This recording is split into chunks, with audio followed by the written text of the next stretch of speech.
جب اس زمین پہ اللہ کے ولی امام علی علیہ السلام کی آمد کا وقت قریب آیا تو تاریخ گواہ ہے 30 عام الفیل 11 رجب کو امام علی علیہ السلام کی والدہ بی بی فاطمہ بنت اسد خانہ کعبہ کے قریب آتی ہے اور دیوار پہ ہاتھ رکھ کے کہتی ہے اے اللہ اپنے ولی کا ظہور فرما۔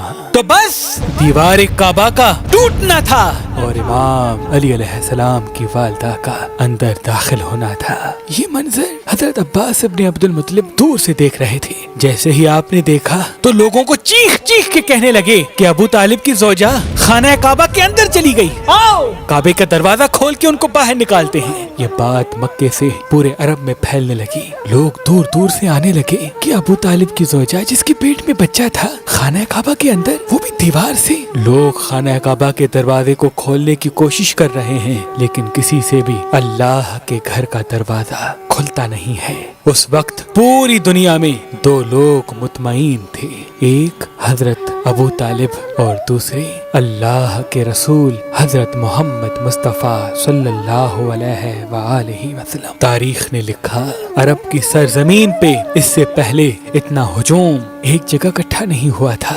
بس تاریخ 13 رجب 30 عام الفیل سب خانہ کعبہ کو دیکھ ہی رہے تھے کہ اتنی دیر میں دیوار کعبہ ہلنے لگی اور وہی شغاف پھر سے ظاہر ہوا۔ سب لوگ حیرت سے دیکھ رہے تھے۔ اتنے میں حضرت ابو طالب فرمانے لگی اے محمد جاؤ دیکھو۔ اللہ کے رسول اپنے مبارک قدموں سے خانہ کعبہ کے اندر جیسے ہی پہنچے تو دیکھا ایک نورانی بچے کے نور سے پورا خانہ کعبہ چمک رہا ہے۔ آپ نے دیکھا کہ امام علی کی والدہ پریشان ہے۔ رسول اللہ نے فرمایا اے میری ماں آپ غمزدہ کیوں ہیں؟ تو بی بی فاطمہ بنت اسد فرمانے لگی اے میرے بیٹے محمد، اللہ نے جیسے ہی اس بچے کا ظہور کیا تب سے لے کے نہ یہ بچہ روتا ہے نہ دودھ پیتا ہے۔ اللہ کے رسول نے مسکرا کے جیسے ہی بچے کو گود میں اٹھایا تو وہ بچہ مسکرا کے اپنی آنکھیں کھولنے لگا۔ اللہ کے رسول نے اپنی زبان امام علی علیہ السلام کے منہ میں دی اور امام علی علیہ السلام رسول اللہ کی زبان چوسنے لگی۔ پھر جیسے ہی رسول اللہ اپنی گود میں امام علی علیہ السلام کو لے کے باہر آتے ہیں تو سارا عرب اس بچے کے نور اور فضیلت کو دیکھ کے جھومنا شروع ہو جاتا ہے اور لوگ پوچھنے لگتے ہیں اور آپس میں کہنے لگتے ہیں کہ اس کا نام کیا رکھیں۔ اتنے میں اللہ کے رسول فرماتے ہیں اے لوگو، اس طرح سے آج سے پہلے کسی بچے کی ولادت نہیں ہوئی۔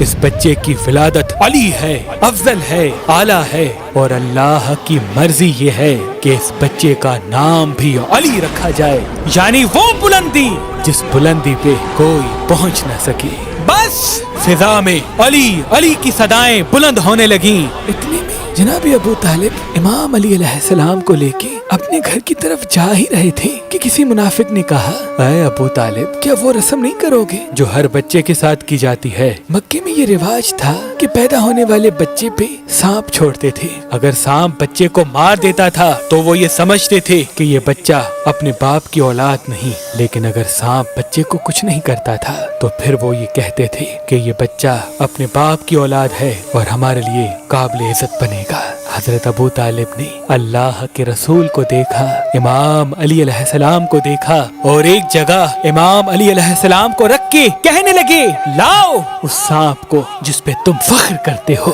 وہ سانپ چھوڑا گیا۔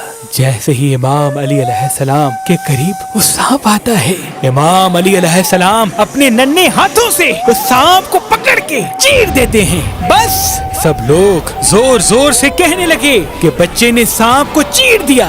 عربی زبان میں سانپ کو کہتے ہیں حیا اور کسی چیز کو چیر کے پھاڑنے کو کہتے ہیں درہ۔ تو لوگ دور دور سے کہنے لگے کہ حیا درہ، کہ بچے نے سانپ کو چیر دیا، اور یہ آواز فضا میں گونج گونج کے یوں معلوم ہونے لگی جیسے کوئی کہہ رہا ہو ہے درہ ہے درہ ہے درہ۔ اس آواز کو سن کے آپ کی والدہ بی بی فاطمہ بنت اسد آسمان کی طرف دیکھ کے کہنے لگی یہ میرا بچہ حیدر ہے، وہ شیر جو سانپ کو چیر کے 2 ٹکڑوں میں تقسیم کرتا ہے۔